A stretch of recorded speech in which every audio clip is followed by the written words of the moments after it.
Yeah, so my journey, I'm a pretty simple person. When I was very young, I was about 8 years old, I knew I wanted to help people, and that was it. Now, it didn't have to be medicine, it just happened to be medicine. But that's always been my drive ever since, is how to make a difference and help. So in medicine, I became a hospitalist working in a hospital. East Carolina, I started the hospitalist program there. I love the interactions with patients. I love it. I love the one-on-one. It's the diagnosis, the communication, the relationships. It's just great. But in many ways, I could have continued to do that for the rest of my career. But at a certain point, I saw things in the hospital that were inefficient, and that impacted many patients. And so I realized that there could be a greater good by fixing system processes and being more efficient, and helping patients that I would never see. And it was tough because I love the one-on-one, but my goal is to help as many people as I can. And so I started getting into that, and I learned that I could fix things. And when people know you can fix things, they give you greater titles.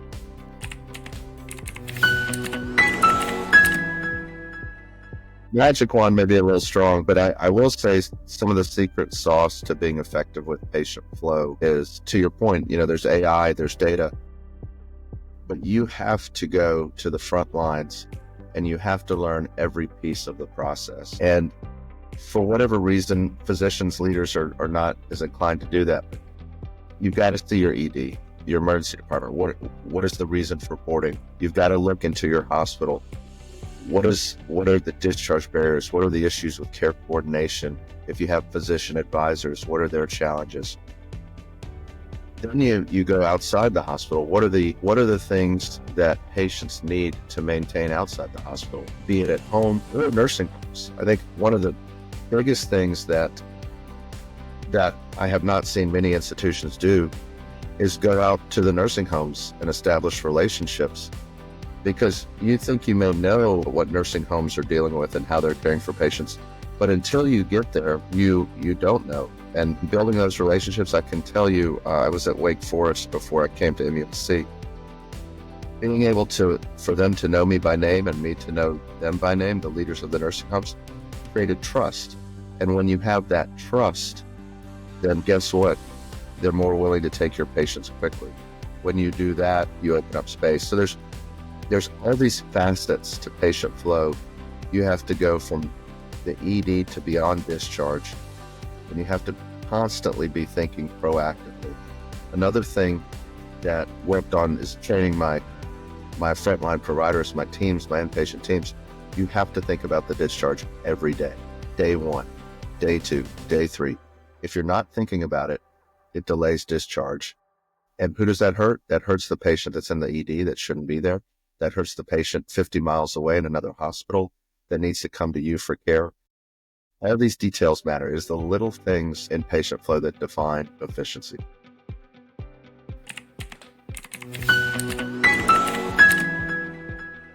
Yeah, I think so. There's different kinds of data, as we all know, but real-time data is what you need in patient flow. And so EMRs and Epic, we have Epic presently. You can customize boards. There's a patient flow board in Epic where you can see everything in real time and you can see the barriers in real time. This patient on 3rd floor south has a discharge order but is not leaving. Why are they not leaving? Well, they don't have the equipment they need. They need the oxygen, or they need therapy, or they need someone to sign off. Being able to see that in real time, I liken it to an air traffic controller. You're watching all the planes and making sure they don't crash. Well, in medicine, you're watching that flow board and you're seeing the opportunities. And then when you see them, then you get your colleagues, be it care coordination, be it somebody in your transfer center, whoever it is, to go and shine a light on that issue. And if there's one thing I've learned, it's when a patient is discharged, staff tend to say, okay, that's taken care of. Let me focus on the patients who are sick and still in the hospital. But that discharged patient still needs work. Just because they're stable, we still have to focus on them. So we have created triggers and people to communicate out and ask questions and say, hey, hey, why can't this patient leave now? Is it transport? Could they go to our discharge lounge? So I think real-time data is the key to really maximizing patient flow. Now, certainly there's other things. There's your chronic data of your providers and how they are individually doing with length of stay and other things. A period of data over, I'd say, 18 months. You can see some docs maybe are a little slower than others, and that's an opportunity, but I'm a huge fan of the data in real time. You have to utilize that data in real time and use your stakeholders to push. It's a culture change, but at the end of the day, it's all about helping patients and helping those patients that need our help. I've been to Epic. I've given talks there up in Wisconsin at their headquarters, but you're right. The cost is a massive barrier, and a smaller or mid-sized hospital, I can't even imagine how they can afford that when they're independent. Epic is a good product. I can't say it's a great product. It has some good things to it, especially the ability to communicate with other hospitals that use Epic. Care Everywhere, or is what we call it. That's very valuable. But the time that you have to put into Epic to get through things, to document, to all the clicks, takes away from patient care. So I think there's opportunity for Epic to be better than it is. But yeah, I think it is very challenging. You very well may know that right now in the United States, health systems are growing, building. But even in USC, you said 10 years ago it was one hospital, now it's 17. Wake Forest, where I came from, started at one hospital, now it's part of 67. I think the inability to pay for those things as a solo hospital, I think is part of the reason they're combining with these big health systems.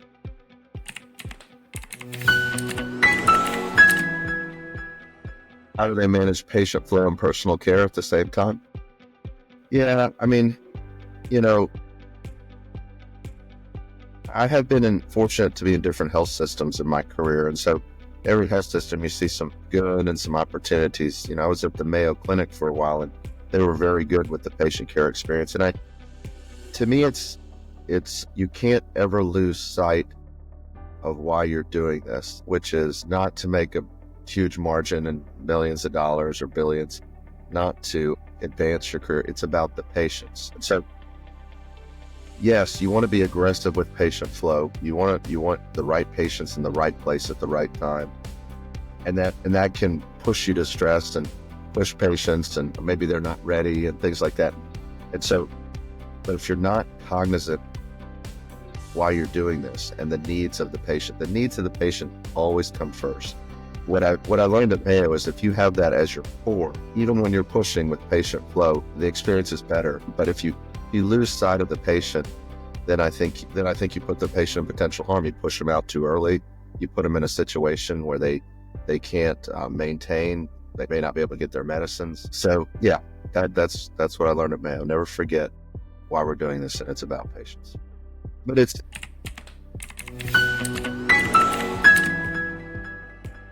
interesting because, and I've watched this with some of my colleagues over the years, medicine in a strange way almost pushes you away from the patient. And the reason why is you're pushed for time, do more in the time. You got to document more. You got to see more patients. You got to do this, you got to do that. And when you get inundated with that, you begin to try to, for lack of a better term, cut corners to be more efficient, to save that time. And then you keep doing that for a long time, then you lose sight a little bit of what this is about, which is the patient. So medicine has changed, and I think the constriction of time has been a real problem with pushing our providers away from really our mission, which is patients. We try our best to manage that, but it's difficult.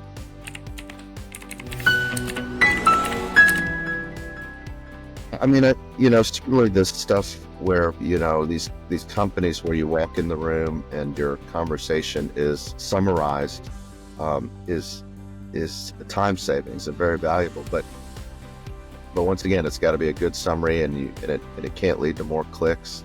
What my colleagues are telling me is that it does make their day more efficient, and that's a piece. And I'm old school. I grew up in the 70s with some old docs, and it hasn't changed. Nothing has changed in the last 50 years in terms of that we've had all this technology, but the communication with the patient and what the patient can tell you, there's an art to it. It takes time. It takes connection. That hasn't changed. And I agree with you. It's hard for me to imagine that AI could mimic that. But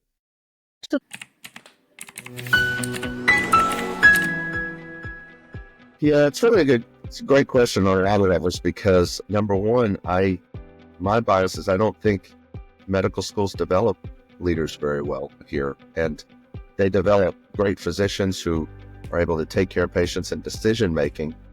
But leadership is very different. Leadership is about getting people together to work together for a common goal, as opposed to me just, you better do this, And so one of the things, and I didn't get any training on leadership, but I listened, I watched, and you take things from the people you see that you feel are great leaders. And there was a common theme, and that was, or just my philosophy that the most valuable leaders in the hospital have certain traits. Number one, they know the people in the hospital. They know the front lines. They're not communicating constantly by email or video. They're actually going out and meeting and discussing and listening to the problems on the front lines. That creates good relationships, in my opinion. The second is good leaders are supportive. Beyond listening, they create an open communication, and they're there to help and support your team. And when you do that, I believe that gets into the next thing, which is an important part of a leader, is inspiring people. One of the things that I took from Mayo was I used to, when I worked there, I would have people randomly just come up to me and say, isn't it wonderful to work at Mayo? How much we're doing, and isn't this great? Those were the people that put in the light bulbs, cleaned the floors, worked in the cafeteria. And that was a culture of, they were engaged, they were inspired. And when you have that commitment, I believe you can do great things. So being able to support, inspire, communicate with your team, such that they feel comfortable saying, hey, I disagree. The leaders that I think have had the biggest challenges in my career are those that are like, this is what we're going to do. And they don't give the opportunity for their team to say, well, what about this? Or I've always been a fan of, the concept of I'm just one brain, and I don't like my brain. I think I'm okay. I think I'm smart, but you know what? I'm not as smart as 4 brains or 8 brains or 10 brains. And if I don't, nursing, care coordination, nursing assistants, therapy, nutrition, our business people, I want all their input. I want us to have collegial conversations. We got to make decisions. We got to move. But, one of the things that I really enjoy is when I think I'm right and I listen and I was like, well, you know what? They're right. When you can do that, I think that just makes your team stronger, makes your organization stronger. But you're not going to get there if your people don't feel like they can speak up or are engaged. So you have to make that effort. And it's the same thing as with patients. I learned this all from patients. Patients want 3 things. I mean, they want a lot of things, but they want 3 main things. Do you know what you're talking about? Can you communicate with me in a way that I can understand what's going on? And do you care? And that's the part where you talk about teaching. Heart is the number one thing I look for. It's not intelligence, heart, because that's the hardest to train. Your desire, your goals, your passion for helping patients. But yet, if you're competent, you can communicate and you care, patients love you. And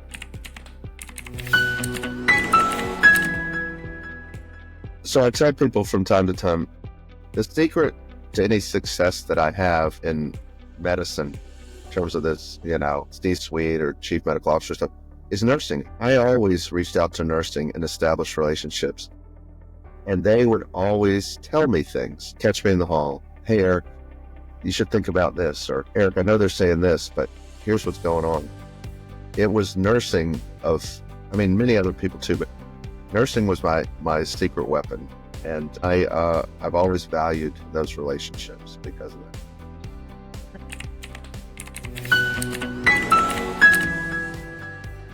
Yeah, there's so many stories.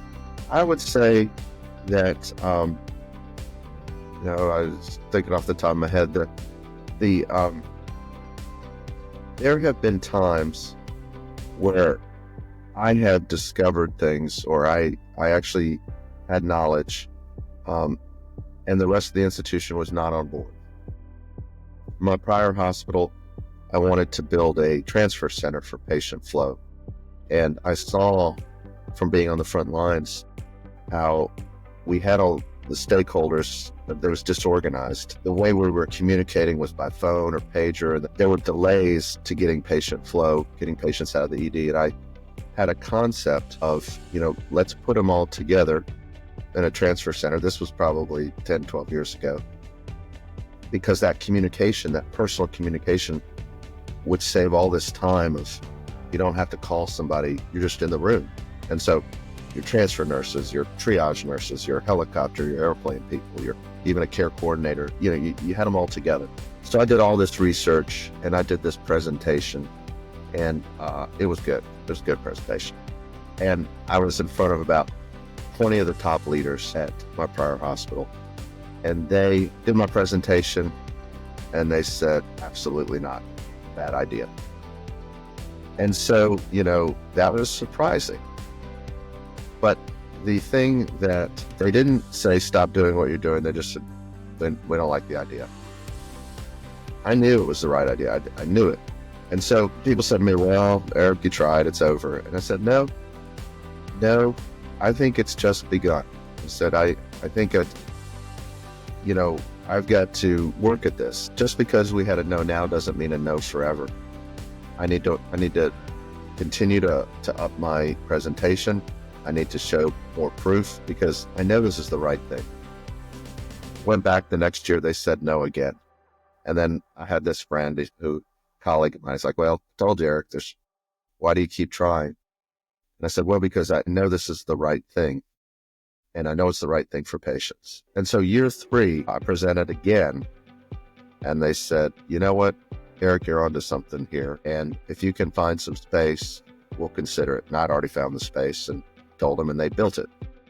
And that transfer center is been up and running for 10 years. It's been a massive success on all levels. And so leadership is many things, but if you stop at the first no, then I think you've lost a lot.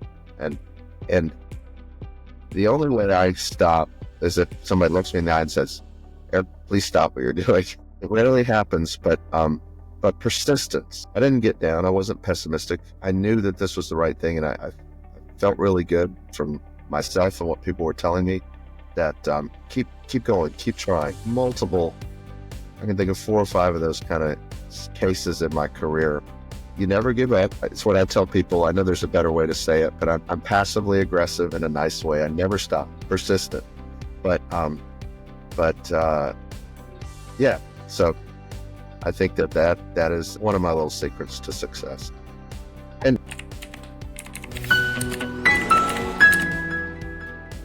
if I said to leadership, y'all don't know what you're talking about, then you have to keep up the relationships. But yeah, it's very satisfying because I know that transfer center will be there forever, and I helped start it. So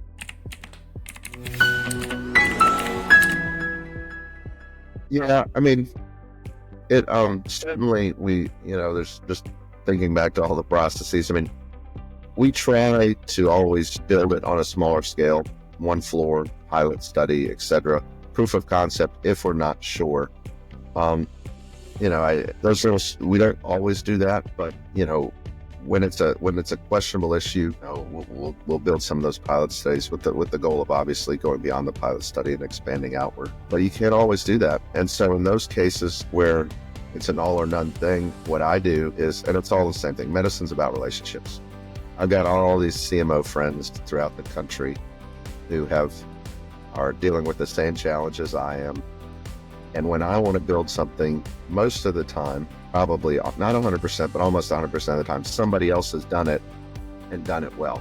So I reach out, California, wherever, Tennessee, Alabama, New York. I'll talk to my colleagues and not only learn about, what I should anticipate with a new project that they've done, but the pitfalls, the challenges. And so, yeah, that's been very valuable to me. And that all gets back to, it's the same theme. If you're not having good relationships, you're not going to have the ability to get that information outside the hospital or on the front lines.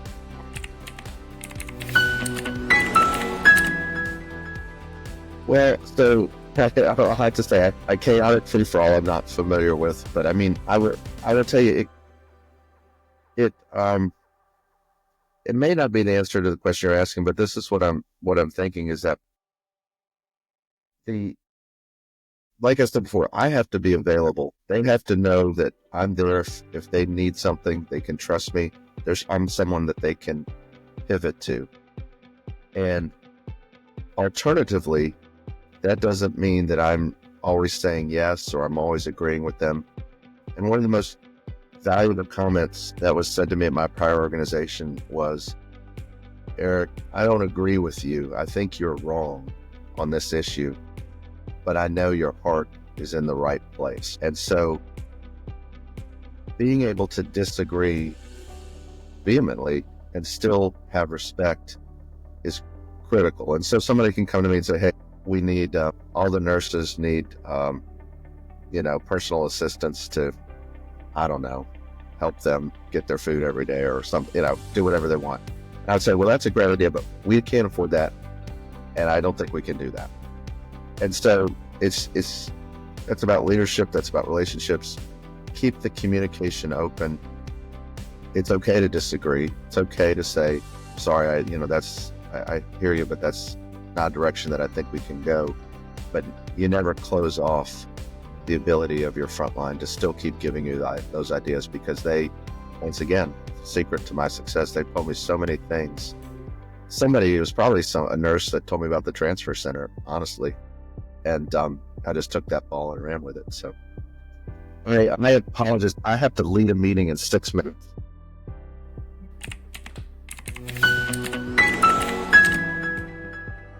Yeah, so I don't know, because I certainly have done market research over the years. The reason I do it is I enjoy the conversations. It makes me think about things that I don't typically think about every day. But I think it has value, but all I know is is this part.